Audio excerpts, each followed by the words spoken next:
அல்ஹம்துலில்லாஹி ரப்பில் ஆலமீன். அஸ்ஸலாத்து வஸ்ஸலாமு அலா சய்யிதுல் முர்சலீன் வ அலா ஆலிஹி வ ஸஹ்பிஹி அஜ்மஈன் இலா யௌமித்தீன்.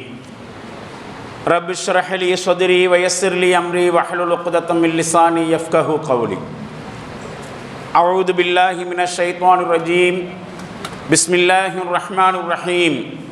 வஸாரிஉ இலா மக்ஃபிரத்தின் மின் ரப்பிக்கும் வ ஜன்னத்தின் அர்துஹஸ் ஸமாவாத்து வல் அர்து உஇத்தத் லில் முத்தகீன். ஸதகல்லாஹுல் அலியுல் அதீம். அளவற்ற அருளாளன் நிகரற்ற அன்புடையோன் எல்லாம் வல்ல அல்லாஹுவின் திருப்பெயரால் எல்லா புகழும் அல்லாஹு ஜல்ல ஷானுஹு தஆலா ஒருவனுக்கே உரித்தானது.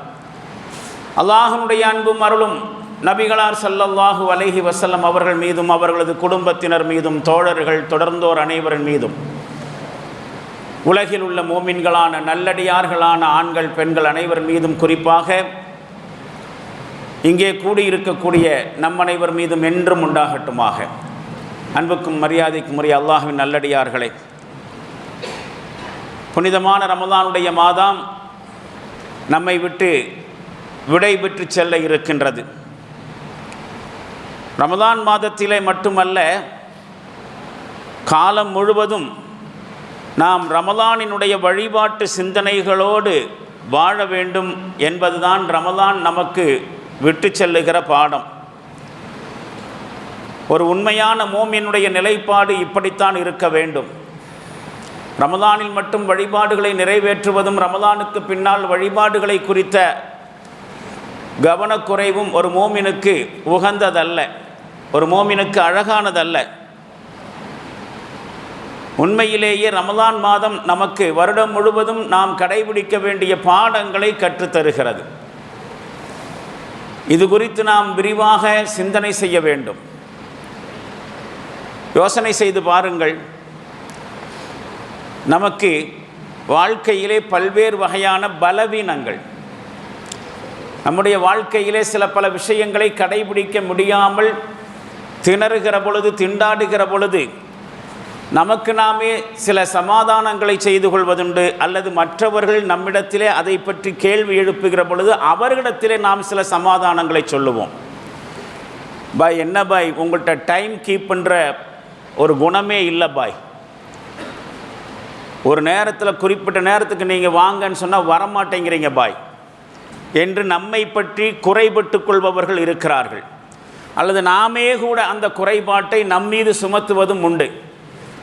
என்னால் குறிப்பிட்ட நேரத்துக்கு ஒரு இடத்துக்கு போக முடியலை, ஒரு பயணம் புறப்பட வேண்டும் என்று தீர்மானித்தால் குறிப்பிட்ட நேரத்தில் அந்த பயணத்தை புறப்பட முடியாமல் பல பலவீனங்கள், உறங்கி விடுகிறோம் அல்லது மறந்து விடுகிறோம் அல்லது காலதாமதமாக புறப்படுகிறோம்.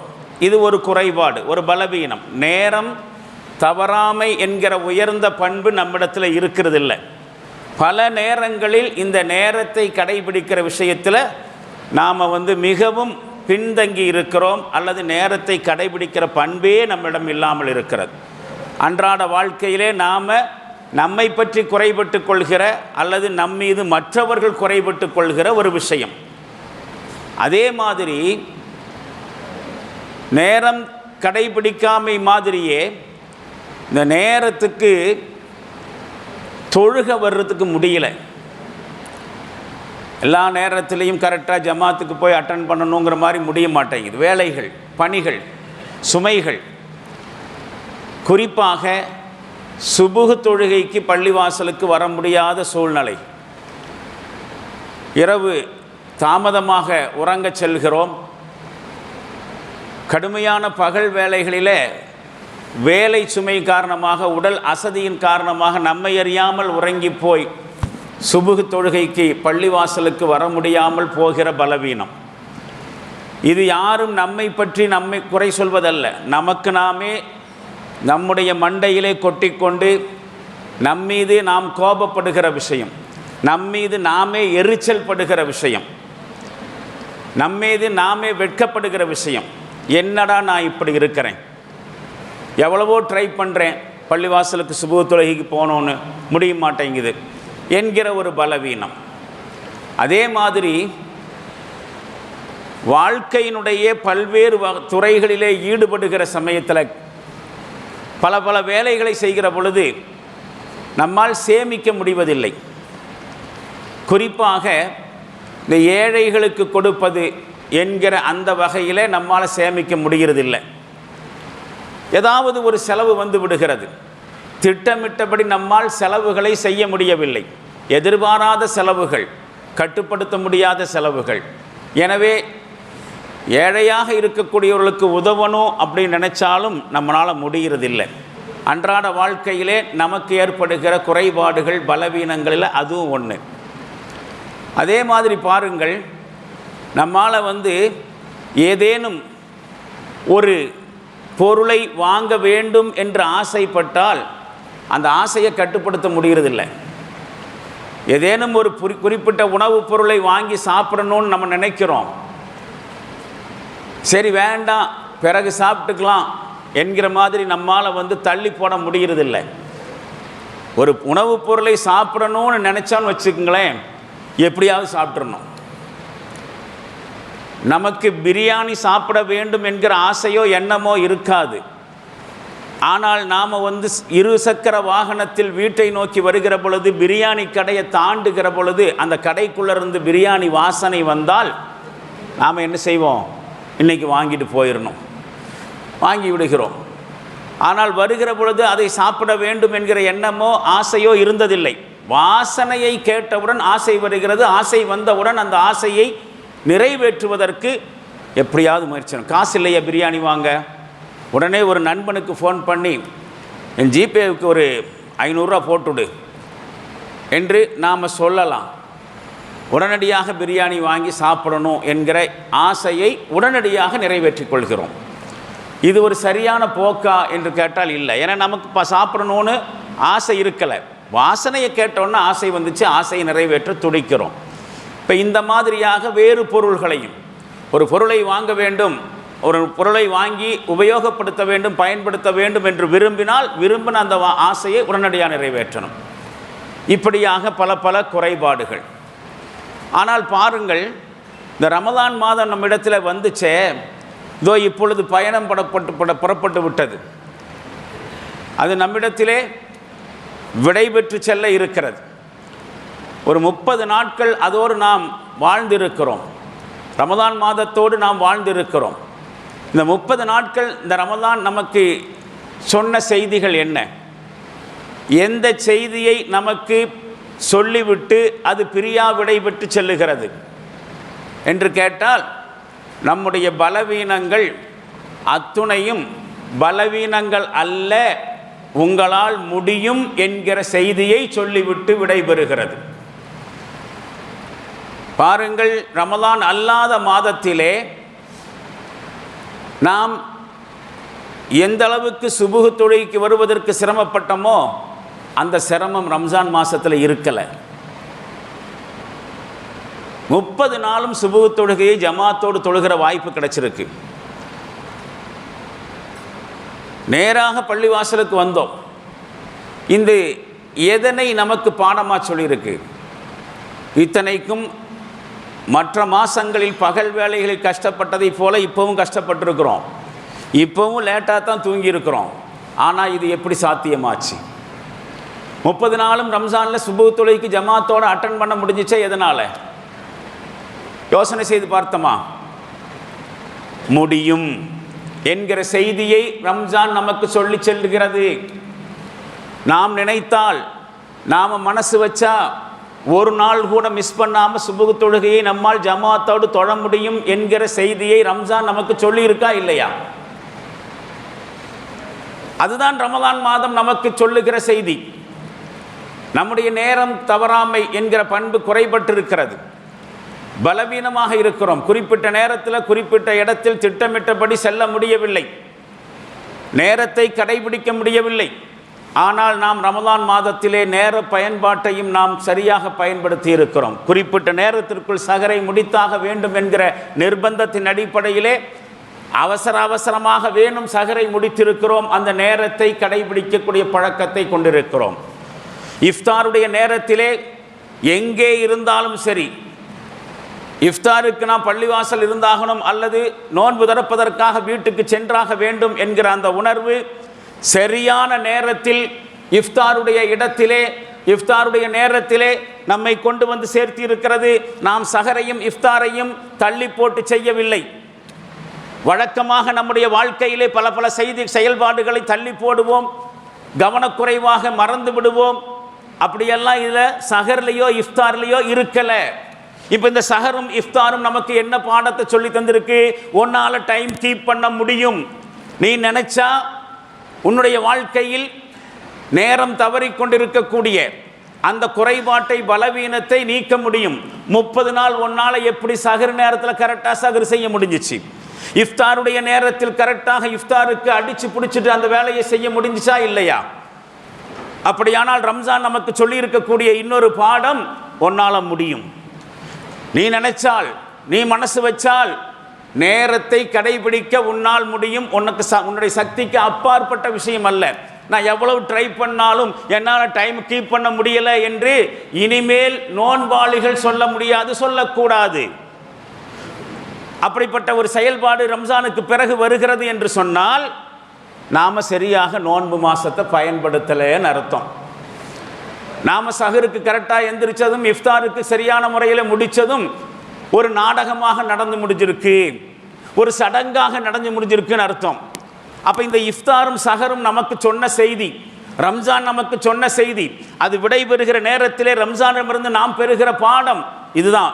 நீ நினச்சா முடியும், நீ மனசு வச்சா முடியும். டைம் கீப் பண்ணக்கூடிய ஒரு பண்பு ரம்ஜானில் உனக்கு நான் கற்றுத்தந்தேன்.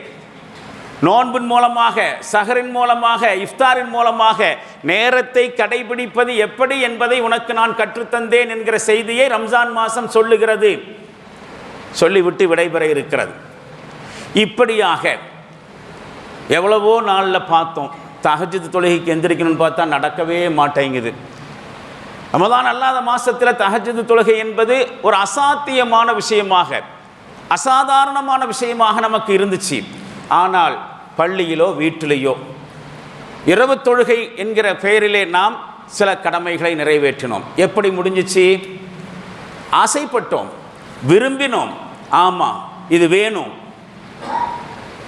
நான் நினச்சேன் தராவீஹுக்கு போனோம், அல்லது சஹரில் ஒரு 2 ரக்காத்து தஹஜ்ஜுத் தொழுகணும். விரும்பினோம், ஆசைப்பட்டோம், நினைச்சோம், நடந்துச்சு. ரமதான் அதனையும் நமக்கு பாடமாக தந்திருக்கிறது. உன்னால் முடியாதது என்று எதுவும் இல்லை. நீ மனது வைத்தால் உன்னால் முடியும். ரமதான் அல்லாத மாதத்தில் உன்னை குறித்து நீ என்னென்ன பலவீனங்கள் இருப்பதாக உன்னை நீயே குறைபட்டு கொண்டாயோ, அல்லது மற்றவர்கள் உன் மீது என்ன மாதிரியான குறைகளை எல்லாம் எடுத்து சொன்னாங்களோ, அந்த குறைபாடுகளை எல்லாம் இபாதத்துங்கிற பேரில் நாம் என்ன செஞ்சுருக்கிறோம்? இந்த மாதத்தில் சரி செய்திருக்கிறோம். அப்படியானால் நம்மை விட்டு செல்கிற ரமதான் நமக்கு சொல்லுகிற முக்கியமான செய்தி, மனுஷா, மூமினே, இறை நம்பிக்கையாளனே, வருஷம் பூரா உன்னை பற்றி நீ குறைபட்டு கொண்டிருக்கிறாய், தாழ்வாக நினைச்சிட்டு இருக்கிற, உன்னை பற்றி மற்றவர்கள் குறைத்து மதிப்பிடுகிற மாதிரி நீ நடந்திருக்கிற. ஆனால் அப்படிப்பட்டவன் அல்ல. நீ முயற்சி செய்தால் உன்னால் எதனையும் சாதிக்க முடியும் என்கிற பாடத்தை ரம்ஜான் நமக்கு சொல்லி சென்றிருக்கிறது. இப்போ ரமதான் விடைபெற்று செல்கிற நேரத்தில் இதைத்தான் அதிகமாக யோசிக்கணும். இன்னொரு முக்கியமான செய்தி, இது ஒரு பாகம். ரமதானின் மூலமாக நாம் அடைய வேண்டிய பயிற்சியில் மிக உயர்ந்ததும் உன்னதமானதும் முக்கியமானதும் முதலாவதுமான பயிற்சி தக்குவாவை அடையணும். அதுக்கு தான் நோன்பு. இப்போ யோசித்து பார்க்க வேண்டிய விஷயம், ரமதான் மாதத்தினுடைய எல்லா இபாதத்துகளும் தக்குவாவுக்காகத்தானே, குறிப்பாக நோன்பு என்பது தக்குவாவுக்குத்தானே. அந்த தக்குவா வந்துருச்சா? யோசிக்க வேண்டிய சந்தர்ப்பத்தில் உட்கார்ந்துட்டு இருக்கிறோம். 30 நாளும் நோன்பை கடைபிடித்தோம். இந்த நோன்பின் மூலமாக வரவேண்டிய தக்குவா என்னிடத்தில் வந்திருக்கிறதா, அல்லது பலவீனப்பட்டிருந்த என்னுடைய தக்குவா பலம் வாய்ந்திருக்கிறதா, அல்லது குறைவாக இருந்த தக்குவா வளர்ச்சி அடைந்திருக்கிறதா, கொஞ்சமாவது டெவலப் ஆகிருக்குதா? 30 நாள் நோன்பு பிடித்ததனுடைய எஃபெக்டாக, ரிசல்ட்டாக தக்குவாவை எந்த அளவுக்கு நான் என்னுடைய உள்ளத்திலே உருவாக்கி கொண்டிருக்கிறேன், எனக்கு எவ்வளோ வந்திருக்குது? யோசிக்க வேண்டிய சந்தர்ப்பம் இதுதான். ஏனென்று சொன்னால் இதற்கு பிறகு ரமதான் நமக்கு அடுத்த வருடம் இன்ஷா அல்லாஹ். இனி ஒரு வாய்ப்பு அல்லாஹ் நாடினால் அடுத்த வருஷம். அப்போ இந்த கடைசி நேரத்தில் தக்குவா வந்துச்சாங்கிறத பற்றி யோசிக்கணும். இது 2வது விஷயம். 3வது விஷயம், தக்வா என்று சொன்னால் அது ஏதோ நம்முடைய முதுகுக்கு பின்னால் ஒரு ஒளிவட்டத்தை நாம் உருவாக்கி கொள்வதல்ல. ஆன்மீகம் பக்தி என்கிற பேரில் நம்மை நாமே கஷ்டப்படுத்தி கொண்டு சிரமப்படுத்தி கொண்டு ஒரு பக்தியானாக நம்மை நாமே கற்பனை செய்து கொள்வதோ அல்லது உருவகப்படுத்தி கொள்வதோ அல்ல. அதுக்கு ஒரு ரிசல்ட் வேணும்னு அல்லாஹ் சொல்கிறான். தக்வாவுடைய ரிசல்ட் என்ன தெரியுங்களா? ரெண்டு. நம்மள்கிட்ட தக்வா வந்திருக்குது என்பதை நாம் கண்டுபிடிக்கிறது எப்படி? 2 விஷயம். ஒன்று, இஸ்திக்ஃபார் என்று சொல்லக்கூடிய பாவ மன்னிப்பு தேடுகிற பண்பு வந்திருக்கா? 11 மாதங்கள் அல்லது நாம் இதுவரைக்கும் வாழ்ந்த வாழ்க்கையிலே இத்தனை வருஷங்களை கடந்து வந்திருக்கும் பொழுது எத்தனை வகையான பாவங்கள், எவ்வளவு பாவங்கள், வெளிப்படையானவையும் இரகசியமானவையும், சின்ன பாவம் பெரிய பாவம், ஆண்களோடு சம்பந்தப்பட்ட பாவம் பெண்களோடு சம்பந்தப்பட்ட பாவங்கள், பொருளாதாரத்தோடு சம்பந்தப்பட்ட பாவங்கள், மனிதர்களிடத்தில் பேசுகிற பொழுது ஏற்படுகிற குறைபாட்டு ரீதியான பாவங்கள், அடுத்தவர்களுடைய உரிமையை பறிப்பது, அடுத்தவர்களை கேவலப்படுத்துவது, இன்சல்ட் செய்வது என்பது தொடங்கி சின்னதும் பெரியதுமாக நம்முடைய வாழ்க்கையிலே எவ்வளவோ பாவங்களை நாம் செய்திருப்போம். உறுத்தலோடு செய்திருப்போம், உறுத்தல் இல்லாமல் செய்திருப்போம். நினைவுபடுத்தி பார்த்தாலும் கூட நினைச்சு பார்க்க முடியாத அளவுக்கு ஏராளமான பாவங்கள் இருக்கும். குறிப்பாக கடந்த 11 மாதங்களிலே கிட்டத்தட்ட பாவங்களோடு தான் நாம் குடும்பம் நடத்திட்டு இருந்தோம் என்கிற அளவுக்கு சின்னதும் பெருசுமா நிறைய இருந்துச்சு. இப்போ இந்த ரமதானில் 30 நாள் நாம் பயிற்சி எடுத்துக்கொண்டதன் அடிப்படையிலே, இரவு தொழுகைகள் தொழுததன் அடிப்படையிலே, சஹர் இஃப்தார் செய்ததன் அடிப்படையிலே, நோன்பை கடைபிடித்ததன் அடிப்படையிலே, அந்த வகையில் நம்முடைய மனசை கட்டுப்படுத்தி வைத்ததன் அடிப்படையிலே, நோன்பு நமக்கு கட்டுப்படுத்துகிற ஒரு பயிற்சியினை தந்துச்சு. இதன் அடிப்படையிலே நாம் இந்த மாதத்தில் எத்தனை தடவை பாவ மன்னிப்பு கேட்டோம்? இது பாவ மன்னிப்புக்கான மாதம் என்று தானே அல்லாஹ்வுடைய தூதரும் சொல்லியிருக்கிறார்கள். எல்லாத்தையும் பயன்படுத்தணும். நோன்பு மாதம் நோன்பு வச்சோம், குரான் ஓதுனோம், தொழுகணும், தொழுகையில் ஓத கேட்டோம், சதக்கா செய்தோம், அல்லது பள்ளிவாசலில் உட்கார்ந்து சில புத்தகங்களை படித்தோம்.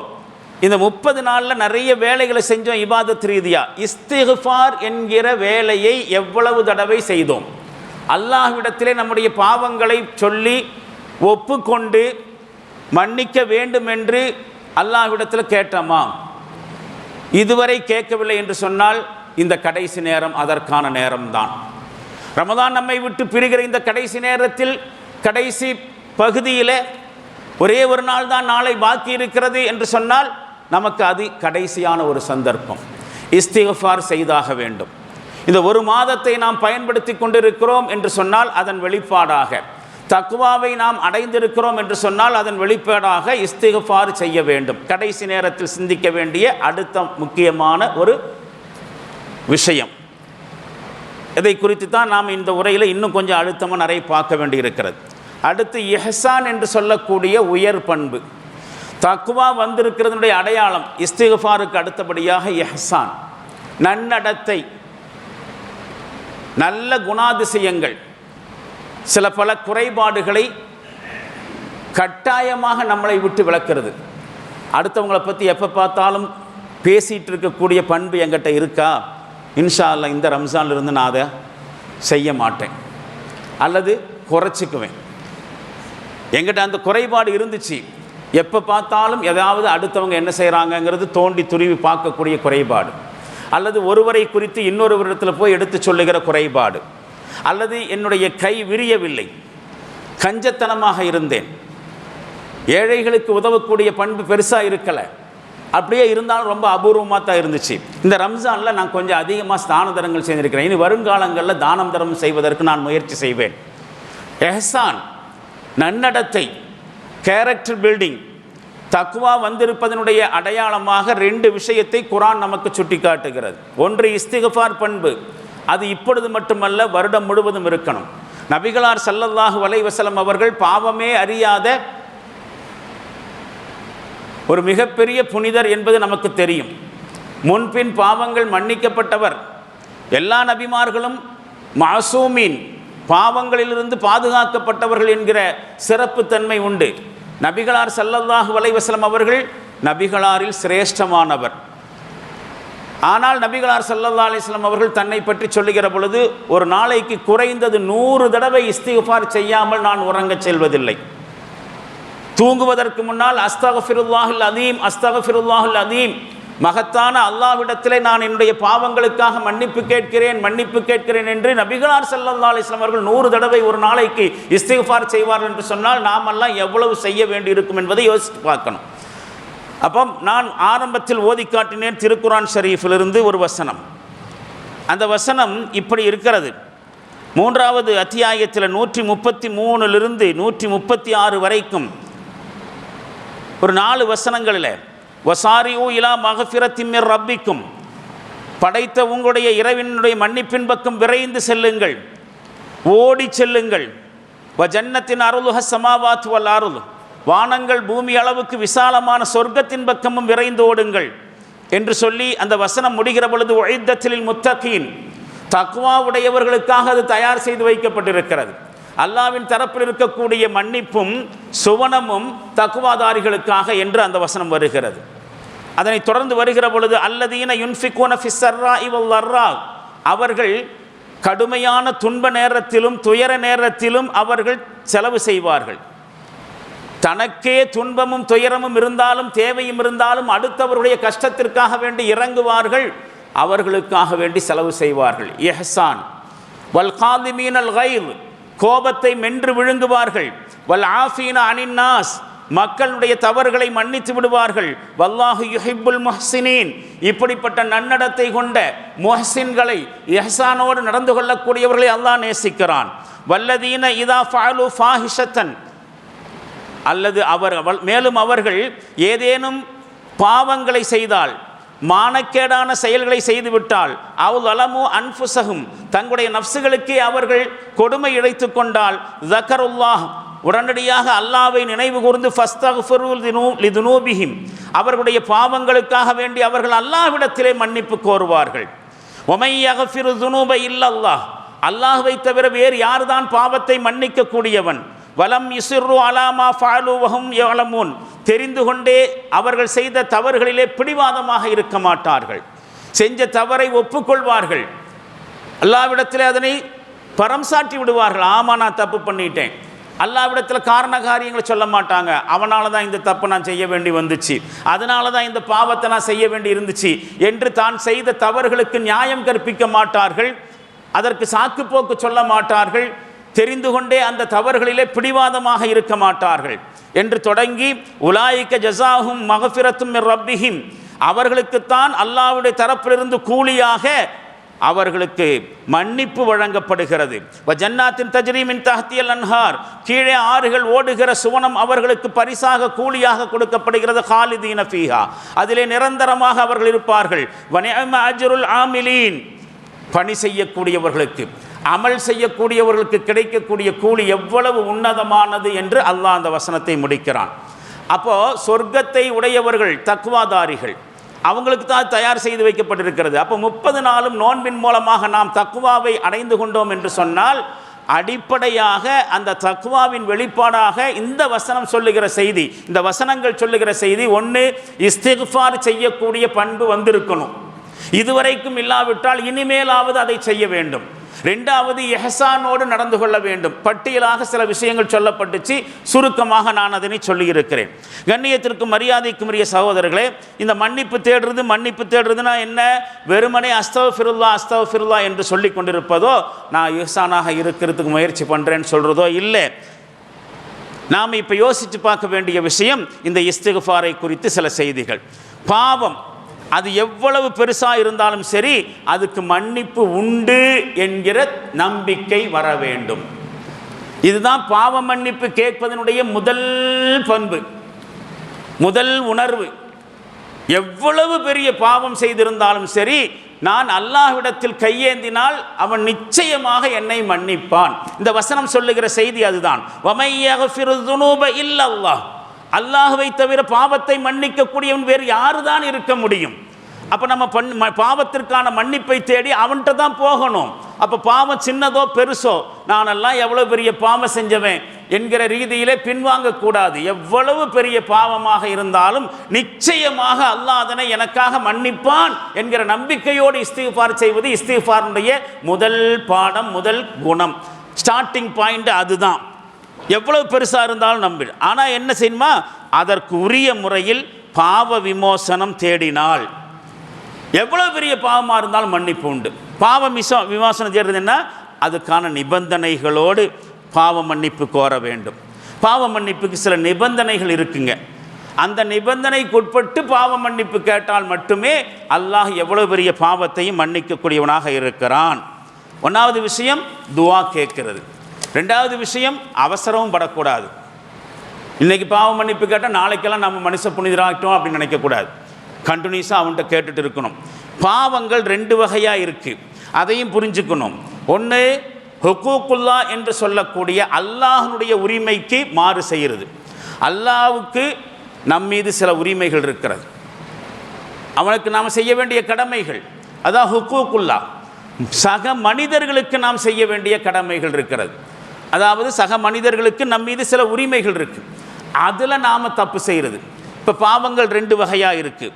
உதாரணமாக அல்லாஹ்வுக்கு செய்யக்கூடிய பாவங்கள்னா என்ன என்று கேட்டால், அல்லாஹ்வோடு சம்பந்தப்பட்ட விஷயம், கடமைகளை மறக்கிறது, ஐவேளை தொழுகைகளை தொழாமல் இருப்பது, ஜக்காத்து கொடுக்க வேண்டி இருந்தால் அது குறித்து அலட்சியமாக இருக்க கொடுக்காமல் இருக்கிறது, இதெல்லாம் அல்லாஹ்வுக்கு செய்ய வேண்டிய ஹக்குகள்.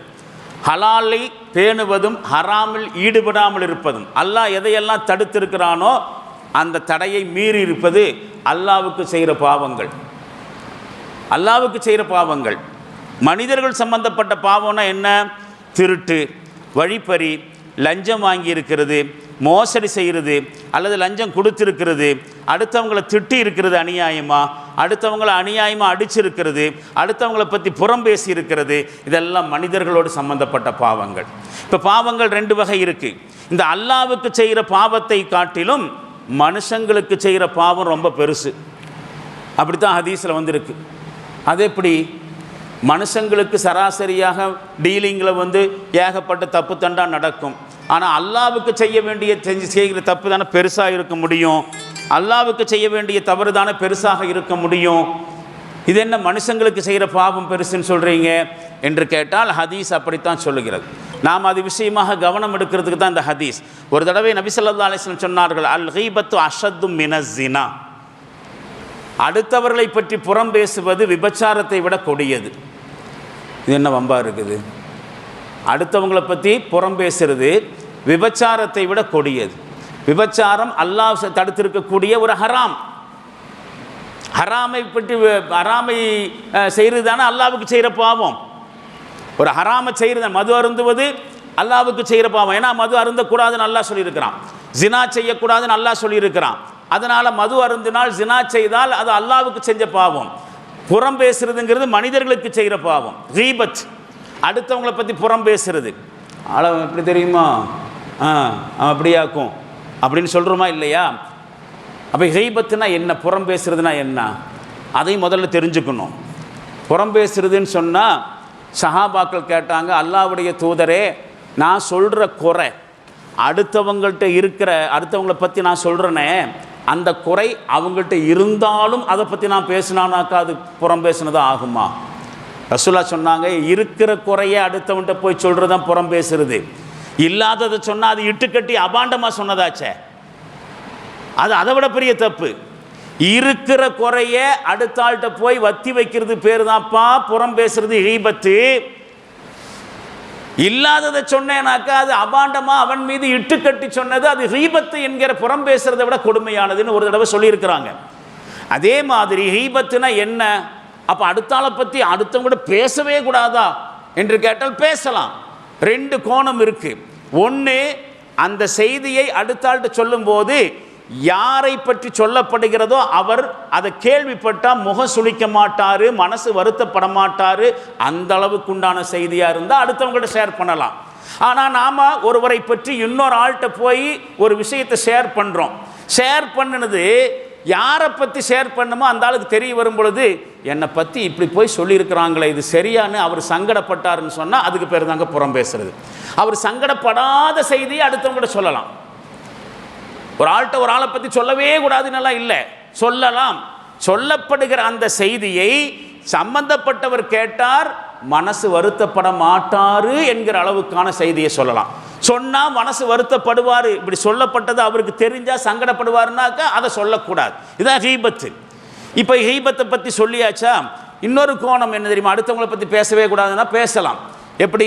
உதாரணமாக ஒரு கணவன் மனைவிக்கும் பிரச்சனை ஏற்பட்டு பள்ளிவாசலுக்கு பஞ்சாயத்துக்கு வருது. புருஷனை பற்றி ஒரு மனைவி பள்ளி கமிட்டியில் சொல்கிறாங்க. இது ஹீபத் இல்லை. பிரச்சனையுடைய தீர்வுக்காக வேண்டி ஒரு அம்மா என்ன செய்யுது, சொல்கிறது புருஷனை பற்றி தான் சொல்லுது, புருஷனுடைய குறைபாடுகளை பற்றி தான் சொல்லுது. இப்படி சொல்கிற குறைபாடை எந்த புருஷனும் ஏற்றுக்க மாட்டான். எப்படி நீ என்னை பற்றி பள்ளிவாசல்காரன் போய் சொல்லலாம்னு சண்டை போடத்தான் செய்வான். ஆனால் தீர்வை நோக்கி ஒரு கணவன் பற்றி மனைவி சொல்வதோ ஒரு மனைவியை பற்றி கணவன் சொல்வதோ ஹீபத்தாகாது. அதே மாதிரி ஒரு குற்றம் நடந்து விட்டது, விசாரணைக்காக வேண்டி வருகிறார்கள், விசாரிக்கப்படுகிற பொழுது அடுத்தவங்களை பற்றி சொல்ல வேண்டிய வருது என்று சொன்னால் சொல்லணும். நீதிபதிக்கு முன்னால் அடுத்தவங்களை பற்றி சொல்ல வேண்டி வந்தால் சொல்லணும். இதெல்லாம் ஹீபத்துடைய லிஸ்ட்டில் வராது. அதெல்லாம் ஒரு குற்றத்தை தவிர்ப்பதற்கும் அல்லது குற்றத்தை கண்டுபிடிப்பதற்குமான விசாரணையினுடைய ஒரு பாகம் தவிர அது ஹீபத் அல்ல. இது இரண்டாவது கோணம். இப்போ இருக்கட்டும். இப்போ நபி ஸல்லல்லாஹு அலைஹி வஸல்லம் என்ன சொல்கிறார்கள், அல் ஹீபத்து அஷத்து மின ஸினா, விபச்சாரத்தை விட அடுத்தவங்களை பற்றி புறம் பேசுறது ரொம்ப பெரிய கொடுமை என்று சொன்னார்கள், கடுமையானதுன்னு சொன்னாங்க. கேட்டாங்க, யார் ரசூலல்லாஹ் வ கைஃபல் ஹீபத்து அஷத்து மின ஸினா, அது எப்படி அடுத்தவங்களை பற்றி சொல்கிறது ஜினாவை விட பெருசாகும்? ஜினாங்கிறது பெரும்பாவம். இது சாதாரணமாக மனுஷங்களுக்கு இடையில ஒருத்தர் பற்றி பேசுறது கேஷுவலாக நடக்கிறது, ஆனால் இது ஜினாவை விட பெருசாகுமா என்று சஹாபாக்கள் கேட்ட பொழுது நபிகளார் ஸல்லல்லாஹு அலைஹி வஸல்லம் சொன்னாங்க, இன்ன ரஜுல ல யஸ்னி ஃபயதூபுல்லாஹ அலைஹி, ஒரு மனுஷன் விபச்சாரம் ஜினா செய்து விட்டு அல்லாஹ்விடத்திலே தௌபா கேட்டால் அல்லாஹ் என்ன செய்யலாம், அதனை மன்னிக்கலாம். அல்லாஹ் நாடுனா மன்னிப்பான். அல்லாஹ்வுக்கு செய்த குற்றம் அவன் விரும்பியவர்களுக்கு அவன் கேட்கிற தௌபாவின் அடிப்படையில் மன்னிக்கலாம். ஆனால் இன்ன சாஹிபல் ஹீபத்தி, யார் புறம் பேசுகிறானோ அவனுடைய குற்றத்தை லா யக்ஃபிர் லஹு ஹத்தா யுக்ஃபிருஹா லஹு சாஹிபுஹு, யாரை பற்றி புறம் பேசினானோ அந்த மனுஷன் மன்னிக்காத வரைக்கும் அல்லாஹ் மன்னிக்க மாட்டான். அப்போ எதை விட எது பெருசு? ஜினா செஞ்சு தௌபா செஞ்சால் கூட அல்லாஹ் நாடுனா மன்னிப்பான். ஆனால் அடுத்தவனை பற்றி நான் புறம் பேசிட்டேன் அல்லாஹ் மன்னிச்சுக்கோன்னு சொன்னால் கிடையாது. யாரை பற்றி புறம் பேசினாயோ அவன்கிட்ட போய் உன்னை பற்றி நான் புறம் பேசிட்டேன் மன்னிச்சுக்கோன்னு அவன்கிட்ட சொல்லி அவன் மன்னிச்சாத்தான் புறம் பேசினுடைய பாவத்தை அல்லாஹ் மன்னிப்பான். அப்போ எதை விட எது பெருசாகுது? ஜினாவை விட பெருசு. ஜினா அல்லாஹ்வோடு மட்டும் சம்பந்தப்பட்டது. கீபத்துங்கிறது ஒரு தவறு மட்டுமல்ல, அது அடுத்த மனுஷனோட சம்பந்தப்பட்டது. அப்போ இதை புரிஞ்சுக்கணும். அதனால தான் மேலே சொன்ன வசனத்தில் பாவ மன்னிப்பை பற்றி சொல்லிவிட்டு வல் காலிமீனல் கைல், கோபத்தை மென்று விழுங்குவார்கள், வல் ஆஃபீனா அனின் நாஸ், மக்களுடைய தவறுகளை பொறுத்து கொள்வார்கள். நாமெல்லாம் ஒற்றைப்படை இரவுகளில், லைலத்துல் கத்ருடைய இரவுகளில் எந்த பிரார்த்தனையை கேட்க வேண்டும் என்று ஆயிஷா ரலியல்லாஹு அன்ஹா அவர்கள் நபிகளார் ஸல்லல்லாஹு அலைஹி வஸல்லம் இடத்தில் கேட்ட பொழுது, லைலத்துல் கத்ர் இரவு இதுதான் என்று எனக்கு தெரிய வந்தால் அதில் நான் துவா செய்கிறதுக்கு எது சிறந்தது, எனக்கு வழிகாட்டுங்கள், எனக்கு கற்றுத்தாருங்கள் என்று சொன்ன பொழுது நபி ஸல்லல்லாஹு அலைஹி வஸல்லம் சொன்னார்கள், இன்னக அஃபுவுன் துஹிப்புல் அஃப்வ ஃபஅஃபு அன்னி, அல்லாஹ்வே நீ அதிகமாக பாவங்களை மன்னிக்கக்கூடியவன், பொறுக்கக்கூடியவன், எனவே எனக்கும் பொறுத்தருள்வாயாக அப்படின்னு கேளு என்று ஆயிஷா ரலியல்லாஹு அன்ஹா அவர்களுக்கு ஒற்றைப்படை இரவுகளிலே, லைலத்துல் கத்ருடைய இரவுகளிலே கேட்கறதுக்கு ரசூலுல்லாஹ் கற்றுக் கொடுத்தாங்க. அதைத்தான் இந்த வசனம் சொல்லுகிறது, வல் ஆஃபீனா அனின் நாஸ். அப்போ அல்லாஹ் நமக்கு பொறுத்து தர வேண்டும் என்று சொன்னால் நாம் மற்றவர்களுக்கு பொறுத்து கொடுக்க வேண்டும். மற்றவர்கள் நமக்கு செய்த குற்றங்களை நாம் பொறுக்கணும். அபூபக்கர் சித்திக் ரலியல்லாஹு அன்ஹு அவர்கள் தங்களுடைய மகள் ஆயிஷா ரலியல்லாஹு அன்ஹா அவர்களை குறித்து, அன்னலாருடைய மனைவியை குறித்து அவதூறு பேசப்பட்ட சமயத்தில், அவருடைய கற்பு குறித்து சந்தேகம் கிளப்பப்பட்ட சமயத்தில், அந்த சந்தேகத்தை கிளப்பிய முனாஃபிக்குகளுக்கு சப்போர்ட்டாக அபூபக்கர் சித்திக் ரலியல்லாஹு அன்ஹு அவருடைய மாதாந்திர உதவியை பெற்று கொண்டிருந்த அவருடைய சொந்தக்காரர் ஒரு ஆள் இருந்தாலும் இருக்கும் என்று அன்னை ஆயிஷா ரலியல்லாஹு அன்ஹா அவருடைய கற்பு சம்பந்தமாக சந்தேகம் கிளப்பியவர்களிலே மாதந்தோறும் அபூபக்கர் சித்திக் ரலியல்லாஹு அன்ஹு அவரிடமிருந்து உதவித்தொகை பெற்றுக் கொண்டிருந்த அவருடைய உறவினரும் ஒருத்தர் இருந்தார். அதை கேட்டு அபூபக்கர் சித்திக் ரலியல்லாஹு அன்ஹு ரொம்ப சங்கடமாயிருச்சு. என்ன சங்கடமாச்சு? மாதம் எங்கிட்ட இருந்தே காசை வாங்கிட்டு என் மகள் மேலே அபாண்டமாக குற்றச்சாட்டு சுமத்தும் பொழுது அதில் பங்கு கொள்றதா? இனிமேல் சத்தியமாக நான் என்ன செய்ய மாட்டேன், இவருக்கு கொடுக்கக்கூடிய மாதாந்திர உதவித்தொகையை கொடுக்க மாட்டேன் அப்படின்னு அபூபக்கர் சித்திக் ரலியல்லாஹு அன்ஹு சொன்ன பொழுது சூரத்து நூறில் அல்லாஹ் வசனத்தை இறக்கி வந்தான். வலா யஅ்தலி உலில் ஃபத்லி மின்கும், உங்களில் சிறப்புக்குரியவர்கள் இந்த மாதிரியெல்லாம் சத்தியம் செய்யக்கூடாது. இந்த மாதிரி சத்தியம் செய்யக்கூடாது, தப்பு தான். அவர் பண்ணது பெரிய தப்பு தான். எந்த தகப்பனாலையும் சகித்து கொள்ள முடியாத தப்பு தான். அதுவும் உதவி செய்யக்கூடிய ஒரு ஆள்னாலும் சகிக்கக்கூடிய தப்பு தான். ஆனால் நீங்கள்லாம் ரொம்ப முக்கியமானவங்க, உங்களை மாதிரி ஆளுகள்லாம் இந்த மாதிரியெல்லாம் உதவித்தொகையை கொடுக்க மாட்டேன்னு சத்தியம் செய்யாதீங்க என்று சொல்லி வருகிற வசனத்தில் அல்லாஹ் உங்களுடைய தவறுகளை மன்னிக்க வேண்டும் என்று நீங்கள் விரும்ப மாட்டீர்களா? ஆமாம், விரும்புவோம். அப்படியானால் நீங்கள் அவர்கள் உங்களுக்கு செய்த தவறுகளை நீங்கள் பொறுத்து விடுங்கள் என்று குர்ஆன் வசனத்தில் பார்க்கிறோம். அப்போ வல் ஆஃபீன அனின் நாஸ், மக்களுடைய தவறுகளை அவர்கள் பொறுத்து கொள்வார்கள். வல்லாஹு யுஹிப்புல் முஹ்சினீன், இப்படிப்பட்ட இஹ்சான் உடையவர்களை, முஹ்சினீன்களை அல்லாஹ் நேசிக்கிறான் என்று மேலே வசனம் வந்துச்சு. அப்போ பாவ மன்னிப்புக்கான நிபந்தனைகளையும் நாம் தெரிஞ்சுக்கிட்டு அந்த நிபந்தனைகளை படி இஸ்திக்ஃபார் செஞ்சால் தான் நமக்கு பாவ மன்னிப்பு. என்ன நிபந்தனை என்று கேட்டால் 3 + 1 4. பாவ மன்னிப்புக்கான நிபந்தனை 4 இருக்குது. 3 + 1. அல்லாஹோடு சம்பந்தப்பட்ட பாவங்கள் மன்னிக்கப்படுறதுக்கான நிபந்தனை 3. என்ன தெரியுமா? முதலாவதாக ஐயக்லி அனில் அனில் அனில் மஅசியத்தி, முதலாவதாக எந்த பாவத்துக்காக வேண்டி அல்லாஹ்ட்ட இஸ்திக்ஃபார் செய்கிறானோ அந்த பாவத்திலிருந்து முதல்ல வெளியே வரணும். பாவத்தை செஞ்சுக்கிட்டே என்ன செய்யக்கூடாது, தண்ணி அடிச்சுக்கிட்டே இருக்கிறான், அல்லாஹ் என் பாவத்தை மன்னிச்சுக்கோ, மன்னிக்க மாட்டான். முதல்ல அந்த பாவத்திலிருந்து வெளியே வந்துட்டு இஸ்திக்ஃபார்.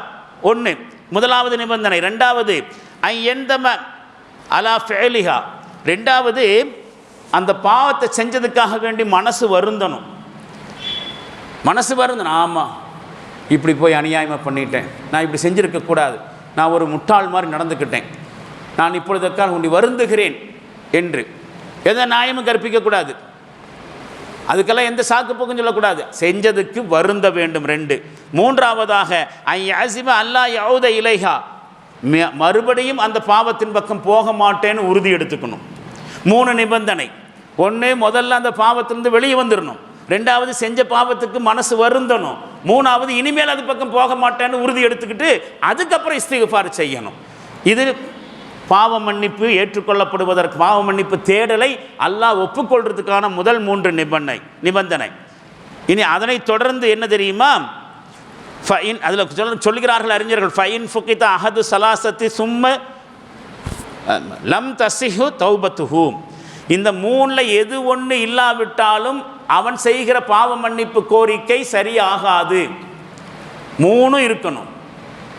உதாரணமாக ஒரு ஆள் தப்பு பண்ணிட்டு இருக்கிறாரு, அதிலிருந்து ரிலீஸ் பண்ணுறது, சங்கடப்படுறாரு, ஆனால் இனிமேல் அதை செய்ய மாட்டேன்னு உறுதி எடுக்கிறார்ல, பாவ மன்னிப்பு கேட்குறாரு. நாளைக்கு செய்வாரா செய்ய மாட்டாரா அந்த உறுதி எடுக்கணும். செய்ய மாட்டேங்கிற உறுதி வரணும். அப்போ நாளைக்கு செய்வாருங்கிற மாதிரி எண்ணம் இருந்துச்சு வச்சுங்க, இந்த தௌபாவுக்கு என்ன அர்த்தம்? அர்த்தம் இல்லாமல் போகுதா இல்லையா இப்போ செய்கிற தௌபாவுக்கு? அப்போ முதல்ல என்ன செய்யணும்? இனிமேலும் அதன் பக்கம் போக மாட்டேன்னு உறுதி எடுக்கணும். 3 இருக்குது. 1 மிஸ் ஆனாலும் தௌபா ஏற்றுக்கொள்ளப்படாது. மனிதர்களுடைய சம்பந்தப்பட்ட பாவம் என்ன சொன்னால் இந்த 3ஓட சேர்ந்து 4வதாக ஒன்று என்ன தெரியுமா? ஐயப்ரமின் ஹக்கி சாஹிபிஹி, யாருக்கு என்ன பாவம் செஞ்சானோ அதுக்குண்டான நிவாரணத்தை செய்யணும். உதாரணமாக ஒரு ஆள்கிட்டருந்து ஒரு 1000 ரூபாய் ஆட்டை போட்டாச்சு, இது பாவம், திருடிட்டாப்பில். இந்த பாவத்தை அல்லாஹ் மன்னிக்க வேண்டும் என்று சொன்னால் சம்பந்தப்பட்ட மனுஷன்ட்டு போய் என்ன செய்யணும்? அந்த 1000 ரூபாயை திருப்பி கொடுத்துடணும். உன்னிடத்துலேருந்து நான் 1000 ரூபாய் எடுத்துட்டேன், மன்னிச்சுக்கோ, இந்தா புடின்னு. அவன் மன்னிக்கிறது மட்டுமல்ல, அல்லாஹ் மன்னிக்கிறது மட்டுமல்ல, அந்த நிவாரணத்தை செய்யணும். அதனால் ஏற்பட்ட அந்த இழப்பை ஈடுகட்டணும். இவன் யாருக்கு என்ன பாவம் செஞ்சானோ அதன் மூலமாக அந்த ஆளுக்கு என்ன இழப்பு ஏற்பட்டுச்சோ அதை இந்த ஆள் ஈடுகட்டி கொடுக்கணும். உதாரணமாக இந்த இடம் கொடுக்கல் வாங்கலாம் வைக்கிறாங்கல்ல, சைட்டு பிஸ்னஸ்ஸு, ரெஜிஸ்ட்ரேஷன் பண்ணுறது, இந்த மாதிரி விஷயத்தில் எல்லாம் நிறைய ஒரு ஆளுக்கு மோசடி பண்ணியிருக்கான்னு வச்சுங்க. அதில் வகையாக இருக்குது மோசடி, அதையெல்லாம் இப்போ பட்டியல் போட முடியாது. ஏதேனும் ஒரு மோசடி இந்த எழுத்துக்குத்து விவகாரம், டாக்குமெண்டேஷன் விவகாரத்தில் ஒரு மோசடி நடந்திருக்கு. அந்த மோசடி சம்மந்தப்பட்ட ஆளுக்கு தெரியாது, அந்த ஆளுக்கு தான் தெரியுதுன்னு வச்சுக்கோங்க. இந்த ஆளுக்கு இந்த டீலிங்ஸில் ஈடுபட்டார்ல வித்தவருக்கு அல்லது இடையில் நின்னவருக்கு மட்டும்தான் தெரியுது. இந்த பாவத்திலிருந்து அல்லாட்ட மன்னிப்பு கேட்கணும்னா சம்மந்தப்பட்ட அந்த ஆள்கிட்ட போய், ஐயா உனக்கு டாக்குமெண்டேஷன் பண்ணி கொடுத்தது நான் இப்படி ஒரு மிஸ்டேக் பண்ணி இப்படி ஒரு லாபத்தை நான் சம்பாதிச்சிட்டேன், அது உனக்கு வந்து ஒரு அன்னைக்கு வந்து ஒரு 10 லட்ச ரூபா நஷ்டமாக இருக்கும், இந்த அப்படி 10 லட்சம் அதை கொடுத்துட்டு தான் அந்த பாவத்துக்கு அல்லாட்ட என்ன செய்ய முடியும், மன்னிப்பு கேட்க முடியும். இது 4வது விஷயம். ஐ எப்ரா மின் ஹக்கி சாஹிபிஹி, மனிதர்களோடு சம்பந்தப்பட்ட பாவம் என்று சொன்னால் அந்த பாவத்திற்குண்டான பரிகாரத்தை செய்ய வேண்டும். அதாவது அந்த குற்றத்திலிருந்து அவர் முதல்ல என்ன செய்யணும், அந்த ஆள்கிட்ட விடுபடணும் என்று தெரிய வருகிறது. பொதுவாக இந்த மனுஷ மனம் இருக்குதா இல்லையா, இந்த குற்றத்தை ஒப்புக்கொள்வது இல்லைங்க. அதுதான் நம்ம செய்யக்கூடிய பெரிய தப்பு. இந்த இடத்துல அல்லாஹ் வந்து பாவ மன்னிப்பை ஏற்றுக்கொள்ள வேண்டும் என்று சொன்னால், ஆமாம் அல்லாஹ் நான் தப்பு பண்ணிட்டேன் என்று அல்லாஹ்விடத்தில் சரண்டர் ஆகிறதாங்க தௌபா ஏற்றுக்கொள்ளப்படுறதுங்க முக்கியமான விஷயம். நாம் பொதுவாக அந்த மாதிரியாக இருக்கிறது இல்லை. நான் பல இடத்துல நான் சொல்லியிருப்பேன். நாம் ரோட்டில் நடந்து போகும்போது காலை தூக்குவோம். என்னான்னு கேட்டால் என்ன செய்வோம், முள்ளு குத்திருச்சுன்னு சொல்லுவோம். உண்மையிலேயே முள்ளு ஒன்று வெயிட் பண்ணிட்டு இருக்குதா, அங்கே வந்துட்டு இருக்கிறான் அப்துல் காதர் வரட்டும், அவன் வரும்பொழுது நறுக்குன்னு போய் குத்தணும் அப்படின்னு சொல்லி முள்ளு என்னமோ வெயிட் பண்ணிட்டு இருந்த மாதிரியும், இந்த ஆள் வந்தோன்னா கரெக்டாக முள்ளு போய் குத்தின மாதிரி முள்ளு குத்திருச்சா. முள்ளு குத்தலை, நாம தான் முள்ளு மேலே காலை வச்சோம். தப்பு நம்ம மேலே, பாவம் ஒரு பக்கம் பழி ஒரு பக்கம் சொல்லுவாங்க. வீட்டுக்குள்ளே நடமாடிட்டு இருப்போம், அம்மானு கத்துவோம் முட்டுக்காலை பிடிச்சிக்கிட்டு, என்னாச்சு, பெஞ்சு முட்டிருச்சு. பெஞ்சா முட்டிச்சு, சத்தியமாக சொல்லுங்கள், பெஞ்சா முட்டிச்சு. நம்ம முட்டணும். நாம் செஞ்ச தப்பை அடுத்தவங்க மேலே போடுற ஒரு குணம் நம்மள்கிட்ட பொதுவாக இருக்குது, நிறைய இருக்குதுங்க அந்த மாதிரி.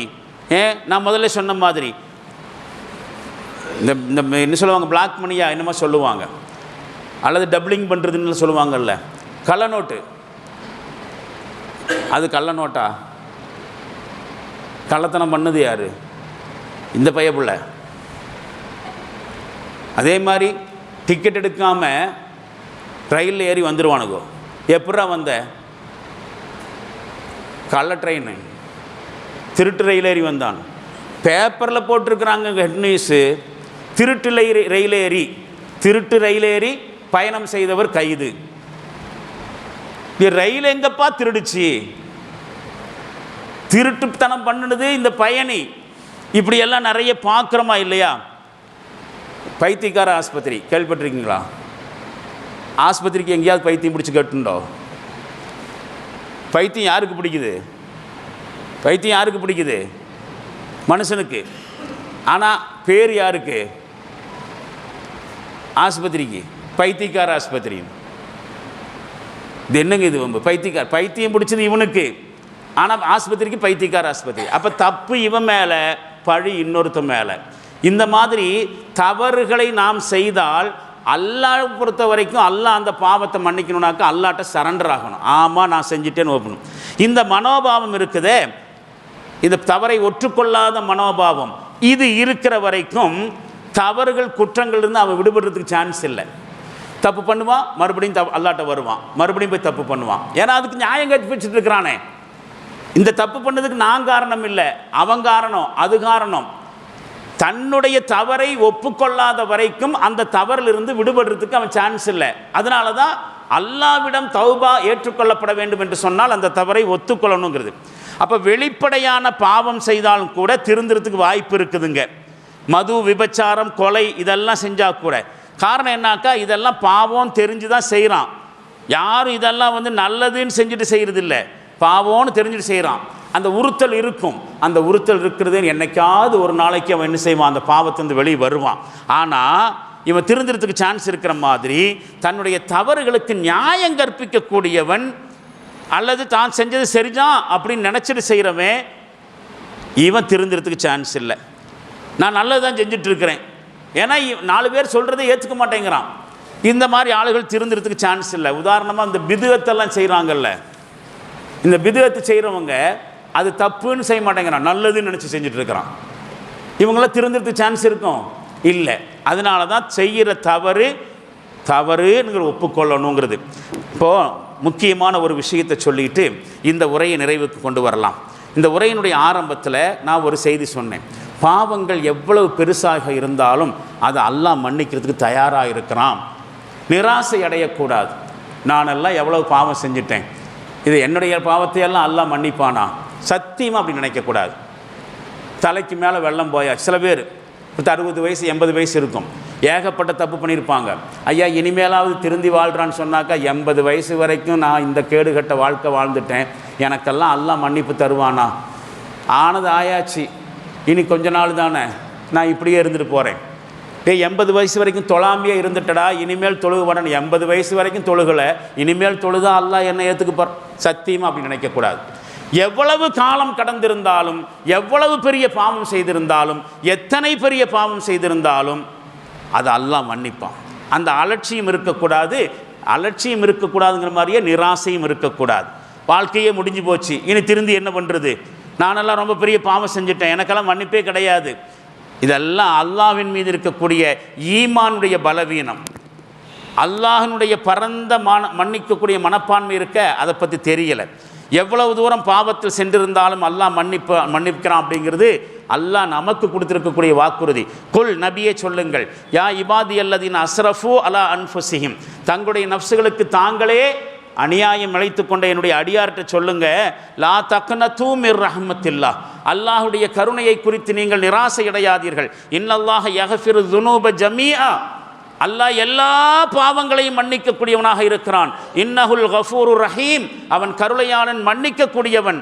வ அனீபு இலா ரப்பிக்கும், உங்களுடைய ரப்பின் பக்கம் திரும்புங்கள். வ அஸ்லிமூ லஹு, அவனிடத்தில் சரண்டர் ஆகிவிடுங்கள். மின் கப்ல அன் யாத்திக்குமுல் அஸாப், உன் கபடி ஐயாத்தியக்குமல், அது உங்களுக்கு தண்டனை வர்றதுக்கு முன்னாடி அல்லாட்ட திரும்பிடுங்க. நீங்கள் செஞ்ச பாவத்துக்கு அல்லாஹ் தண்டனை தர ஆரம்பித்தா உங்களால் தாங்க முடியாது. தண்டனை தர்றதுக்கு முன்னாடி அவன் பக்கம் திரும்பி விடுங்கள். சும்ம லா துன்சரூன், அல்லாஹ்வுடைய தண்டனை வந்துச்சுனாக்கா உனக்கு உங்களுக்கு எங்கே இருக்க உதவி கிடைக்காது, நீங்கள் உதவி செய்யப்பட மாட்டீர்கள். 39வது அத்தியாயத்தில் 53, 54வது வசனம் சொல்கிறான். அப்போ அல்லாஹ் சொல்கிறான், நீ எவ்வளவு பெரிய பாவம் செஞ்சிருந்தாலும் சரி, எந்த பாவம் செஞ்சிருந்தாலும் சரி, எத்தனை பாவம் செஞ்சிருந்தாலும் சரி, அல்லாஹ் மன்னிக்க தயாராக இருக்கிறான். மன்னிக்கிறேன்னு மன்னிக்கக்கூடிய தகுதியில் இருக்கிறவனே சொல்கிறான். நாம் திரும்பாமல் இருந்தா அல்லாவை விட நாம் பெரிய ஆளா? அதான் அர்த்தம். என்னுடைய பாவத்தை மன்னிக்கிறது நீ யாரு? அப்படி கேட்காம கேட்கறதுக்கு அர்த்தம். அப்போ எவ்வளவு பெரிய பாவமாக இருந்தாலும் மன்னிக்க தயாராக இருக்கிறான். பாருங்கள், இப்போ ஒரு சம்பவம் என்ன, அபூ சயீத் அல் குத்ரி ரலியல்லாஹு அன்ஹு அறிவிக்கக்கூடிய செய்தி, புகாரியில் பதிவு செய்யப்பட்டிருக்கக்கூடிய ஒரு தகவல். எப்போவுமே நபி ஸல்லல்லாஹு அலைஹி வஸல்லம் அவர்கள் பழைய காலத்தில் நடந்த சில சம்பவங்களை எடுத்து சொல்லி மனிதர்களுக்கு சில பாடங்களை கற்றுத்தருவார்கள். பனு இஸ்ரவேல் சமுதாயத்தில் இப்படி நடந்துச்சு, முன்னொரு காலத்தில் இப்படி ஒரு சம்பவம் நடந்துச்சு, இப்படி ஒரு சம்பவம் நடந்ததாக ஜிப்ரீல் அலைஹிஸ்ஸலாம் என்கிட்ட வந்து சொன்னார். இந்த மாதிரி பண்டு காலங்களில் நடந்த சில சம்பவங்களை நாம் பாடம் பெறுவதற்காக ரசூலுல்லாஹி ஸல்லல்லாஹு அலைஹி வஸல்லம் எடுத்து சொல்கிறது உண்டு. அந்த மாதிரி ஒரு சம்பவம் என்ன சம்பவம்? கான மின் கபிலக்கும், அதாவது கான ஃபீமன் கான கபிலக்கும் ரஜுலுன், உங்களுக்கு முன்னால் வாழ்ந்து போன சமுதாயத்தில் ஒரு மனுஷன் இருந்தான். கதல திசாத்தம் திசூன நஃப்ஸா, அவன் 99 பேர்களை கொலை செஞ்சுருந்தான். எத்தனை பேர்? 99 பேர்களை கொலை செய்தவன்.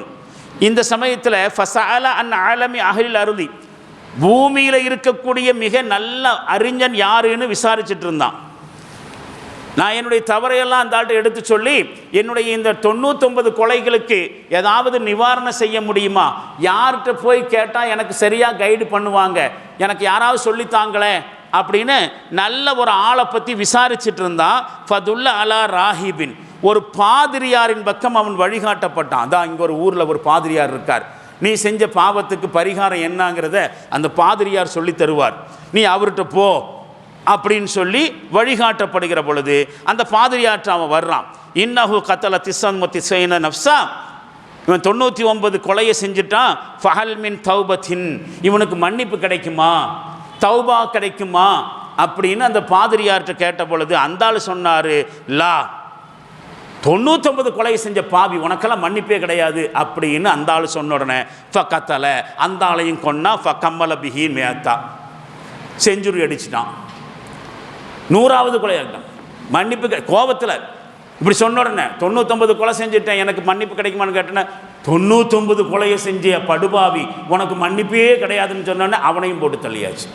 அப்படியாக 100ஆக முழுமைப்படுத்தினான். சும்ம சாலா அன் ஆலமி அஹ்லில் அர்தி, பிறகும் கூட பூமியில் இருக்கக்கூடிய விவரமான ஆள் யாரு அப்படின்னு விசாரிச்சுட்டே போனான். பிறகு ஃபதுல்ல அலா ரஜுலி ஆலிமின், ஒரு ஆலிமிட்டு அவர் வழிகாட்டப்பட்டார்.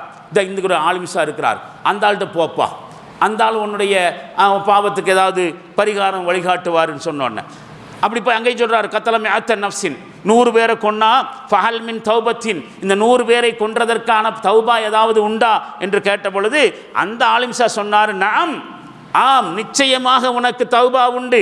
மை யஹூலு பைனஹு வ பைன தௌபத்தி, உனக்கும் அல்லாஹ்வுக்கும் இடையில் இருக்கக்கூடிய அந்த பாவ மன்னிப்பு என்கிற பாதையை யாரால தடுக்க முடியும்? நீ அல்லாஹ்ட்ட கேளுப்பா, தாராளமாக உனக்கு மன்னிப்பு கிடைக்கும் அப்படின்னு சொல்லிட்டு ஒரு ஆலோசனை சொல்றார். என்ன ஆலோசனை சொல்றாரு? இன் தலிக இலா அர்தின் கதா வ கதா, இன்ன ஊருக்கு போ. ஒரு குறிப்பிட்ட ஊருடைய பேரை சொல்றார், இந்த ஊருக்கு போப்பா. ஏன் தெரியுமா? ஃபஇன்ன பிஹா உனாசன் யஅபுதுன அல்லாஹ் தஆலா, அங்கே அல்லாஹ்வை மட்டுமே இபாதத்து செய்யக்கூடிய மனுஷங்க இருக்கிறாங்க, நல்ல மனுஷங்க இருக்கிறாங்க.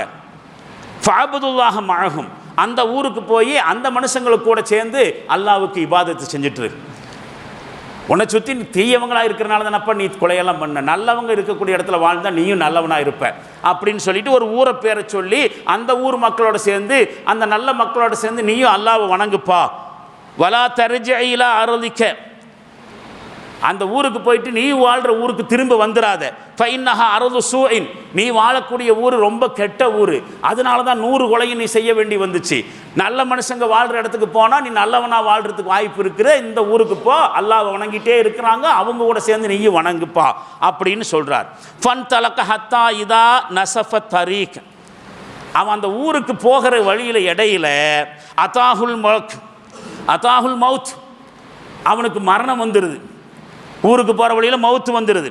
ஃபஹ்தஸமத் மலாயிக்கத்து ரஹ்மத்தி வ மலாயிக்கத்துல் அஸாப், அவனுடைய உயிரை கைப்பற்றுவதற்காக வேண்டி கருணையின் மலக்குமாரும் வந்திருக்கிறாங்க, தண்டனை கொடுக்கக்கூடிய மலக்கு வந்துட்டு என்ன சொல்கிறாங்க, அவனுடைய உயிரை பிடுங்குற விஷயத்தில் நான் தான் உயிரை பிடுங்குவோன்.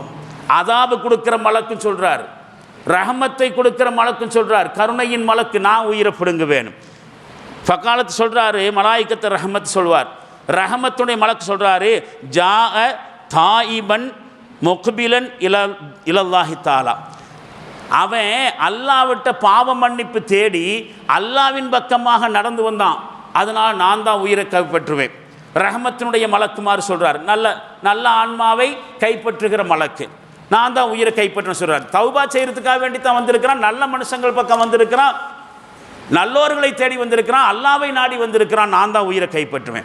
வகாலத்து மலாயிக்கத்தில் அதாப், தண்டனை கொடுக்கக்கூடிய மலக்கு சொல்லுவார், இன்னஹு லம் யல் ஹைரன் கத்து, இவன் வாழ்நாளில் ஒரு நன்மையை கூட செஞ்சதில்லை, அதனால் நான் தான் உசுரை கைப்பற்றுவேன். தண்டனையினுடைய மலக்கு சொல்கிறாரு. இப்படி சண்டை போட்டுட்டு இருக்கிறாங்க மலக்குமார்கள் உசுரை கைப்பற்ற விஷயத்தில். இப்போ அத்தாஹு மலக்குன் ஃபீ சூரத்தின் ஆதமியின், இப்போ மூணாவதாக மனுஷ ரூபத்தில் ஒரு மலக்கு வர்றார். ஃபஜஅலூஹு பைனஹும், அப்போ இவங்க 2 பேருக்கு மத்தியில் அந்த புதுசாக வந்த மனித வடிவத்தில் வந்த ஒரு மலக்கிட்ட வந்து என்ன செய்கிறாங்க, நீதிபதியாக நடுவராக நியமிக்கிறாங்க. எங்கள் 2 பேரில் யார் உயிரை கைப்பற்றுறது, இவன் ஒரு நன்மையும் செய்யலை, அதனால் தண்டனையுடைய மலக்கு நான் தான் உயிரை கைப்பற்றுவேன். அவர் சொல்கிறாரு, என்னதான் தப்பு பண்ணி இருந்தாலும் அவன் நல்லவனாக திருந்தணுங்கிறதுக்காக வேண்டி தனப்ப நல்லவன் வாழக்கூடிய ஊரை நோக்கி போயிட்டு இருக்கிறான், அப்படின்னா நான் ரஹமத்துடைய மலக்கு, நான் அவருடைய கைப்பற்ற. 2 பேர் சண்டை போகிறாங்க, எங்கள் 2 பேருக்கு இடையில் நீங்கள் ஜட்ஜ்மெண்ட் பண்ணுங்கன்னு சொல்லி புதுசாக வந்த மனித வடிவத்தில் வந்த மலக்கிட்ட சொல்ல அவர் என்ன சொல்லுவார், ஃபகால கீசு மா பைனல் அருளைன், இவன் எந்த ஊரிலிருந்து வந்தானோ அந்த ஊரையும் எந்த ஊருக்கு போகிறானோ அந்த ஊரினுடைய ரோடு இருக்குல்ல அதை அளந்து பாருங்க, இவன் எவ்வளவு தூரம் புறப்பட்டு வந்திருக்கிறான், அவன் ஊர்லேருந்து எவ்வளவு கிலோமீட்டர் கடந்து வந்திருக்கிறான். கிலோமீட்டர் ஒரு உதாரணம் நான் சொல்கிறது. அதே மாதிரி இவன் போய் சேர வேண்டிய ஊர் இருக்குல்ல அதுக்கு எத்தனை கிலோமீட்டர் இருக்குது பாருங்கள், டிஸ்டன்ஸை அளந்து பாருங்கள். ஊர்லேருந்து புறப்பட்டு இப்போ வரைக்கும் வந்திருக்கக்கூடிய தூரத்தையும் இங்கிருந்து இனிமேல் போய் சேர வேண்டிய ஊருடைய தூரத்தையும் அளந்து பாருங்க. பார்த்துட்டு அதன்படிக்கு முடிவு செய்யுங்க. என்ன முடிவு செய்யணும், புறப்பட்ட ஊர்லேருந்து இது வரைக்கும் வந்திருக்கிறதும் இனி போகிற ஊரும் பார்த்தா புறப்பட்டு வந்த கம்மியாக இருக்குது. புறப்பட்ட ஊர்லேருந்து இந்த இடம் வரைக்கும் ஒப்பீட்டளவில் இங்கிருந்து போகிற ஊர் வரைக்கும் பார்க்கும்போது உதாரணமாக ஒரு 50 கிலோமீட்டர்னு வச்சுக்கோங்க மொத்தமாக. இவன் ஊர்லேருந்து அவன் போய் சேர வேண்டிய நல்லோர்கள் வாழக்கூடிய ஊர் இருக்கா இல்லையா, அந்த ஊர் வரைக்கும் புறப்பட்டு வந்துட்டான். 20 கிலோமீட்டர் வந்திருக்கிறான். இனி எவ்வளவு இருக்குது? 30 கிலோமீட்டர் இருக்குது. அப்போது இப்போ என்ன செய்யணும்? தண்டனையுடைய மலக்கு உயிர் வாங்கிக்கிங்க. அல்லது இவன் வந்திருக்கக்கூடிய இந்த இடத்த இழந்து பார்த்துட்டு புறப்பட்டு வந்த ஊர் 30 கிலோமீட்டர் தாண்டிடுச்சு, இனி தான் 20 கிலோமீட்டர் தான் இருக்குது அப்படின்னு சொன்னால் நல்லோர்கள் பக்கம் அதிகமாக நெருங்கி இருக்கிறான். இப்போ ரஹமத்துடைய மலக்கு உயிர் வாங்கட்டோன்னு அளந்து பார்த்தாங்க. ஃபகாசு அளந்து பார்க்கிற பொழுது ஃபவஜதூஹு அதுனா இலல் அருளில்லத்தி அராத, எந்த ஊரை நாடி அவன் வந்தானோ அந்த ஊருக்கு பக்கமாக இருக்கிறான். ஃபகபலத்துஹு மலாயிக்கத்து ரஹ்மா, இப்போ ரஹமத்துடைய மலக்கு அவனுடைய உயிரை கைப்பற்றுகிறார். என்ன அர்த்தம்? புகாரியில் புகாரி முஸ்லீம் ரெண்டுலையும் பதிவு செய்யப்பட்டிருக்கிற தகவல், ரசூலுல்லாஹ் சொன்ன ஒரு ஹதீஸ். அப்போ 100 கொலையை செய்துவிட்டு அவன் தௌபாவை நோக்கி பயணப்பட்டு நல்லோர்கள் வாழுகிற இடத்தை நோக்கி வந்த தூரம் கம்மியாயிருச்சு, அவ்வளவு தூரம் கடந்துட்டான். அப்போ பாவத்திலிருந்து ரொம்ப தள்ளி வந்துட்டான இல்லையா, தௌபாவின் பக்கம் நெருங்கிட்டான இல்லையா, இவனுக்கு மன்னிப்பு உண்டுங்கிற செய்தியை தான் ரசூலுல்லாஹ் சொல்கிறாங்க. அப்போ விஷயம் என்னவென்று சொன்னால், திருந்திரத்துக்கு மனம் இருந்தால் மார்க்கம் உண்டு. திருந்த மனம் இருக்கிறதா அப்படிங்கிறதான் கேள்வி. திருந்தாத உள்ளங்கள் இருந்தென்ன லாபம்? அதனால் தப்பு பண்ணிட்டோங்கிறதல்ல பிரச்சனை, தப்புலேருந்து எவ்வளவு தூரம் ரிலீஸ் ஆகிறதுக்கு நமக்கு மனசு இருக்குதுங்கிறது தான் விஷயம். அப்போ பாவ மீட்சிக்கான வழிமுறை பிரார்த்தனை, துவா. அந்த துவாவின் மூலமாக மட்டும்தான் நாம் என்ன செய்ய முடியும்? நம்முடைய பாவங்களிலிருந்து விடுபட முடியும். அப்போது பாவங்கள் விடுபடுவது தக்வாவை அடைந்து கொள்வதனுடைய அடையாளம். நோன்பின் மூலமாக தக்குவாவை அடைவது தான் நோக்கம்னு அல்லாஹ் சொல்லியிருக்கிறான். நாம் வச்ச நோன்பின் மூலமாக தக்குவா நமக்கு கிடைச்சிருக்கா இல்லையாங்கிறது அளந்து பார்க்கறதுக்கான 2 அளவுகோலை சில வசனங்களிலிருந்து எடுத்து வச்சேன். 1, நல்ல நடத்தையை இனிமேல் மேற்கொள்வது, வாழ்க்கையை மாற்றிக்கணும். ரம்ஜானுக்கு பிறகு நம்முடைய வாழ்க்கை நல்ல நடத்தை கொண்டதாக மாறணும். சின்ன சின்ன குறைபாடுகள், பலவீனங்கள் எல்லாத்தையும் அகற்றணும். 2வது, இதுவரைக்கும் செஞ்சிருக்கக்கூடிய பாவங்களுக்கு அல்லாஹ்விடம் மன்னிப்பு கேட்கணும். நமக்கான கடைசி சந்தர்ப்பம் ரமலான் பிரியக்கூடிய இந்த நேரம். இனி நாளைக்கு ஒரு நாள் இன்ஷா அல்லாஹ், இன்று இருந்து நாளை வரைக்கும் நாம் இந்த கோணத்தில் கடைசி நாளையாவது சிந்தனை செய்து அந்த கோணத்தில் பயன்படுத்தி அப்படி சில முடிவுகளை எடுத்தோம் என்று சொன்னால் இந்த 30 நாள் ரம்ஜான் மாதம் நமக்கு பயனுள்ளதாக அமைஞ்சிச்சு. நாம் யூஸ் பண்ணிக்கிட்டோம், ரமலானை கண்ணியப்படுத்தினோம் என்கிற கண்ணியத்திற்குரியவர்களாக நாம் ஆவோம். அல்லாஹு ஜல்ல ஷானுஹு தஆலா நம் அனைவர்களுக்கும் அத்தகைய நல்ல பாக்கியத்தை நிறைவாக தந்தருள்வானாக. வாஹிர் தாவானா அனில் ஹம்துலில்லாஹி ரப்பில் ஆலமீன். அஸ்ஸலாமு அலைக்கும் வரஹ்மத்துல்லாஹி தஆலா வபரகாத்துஹு.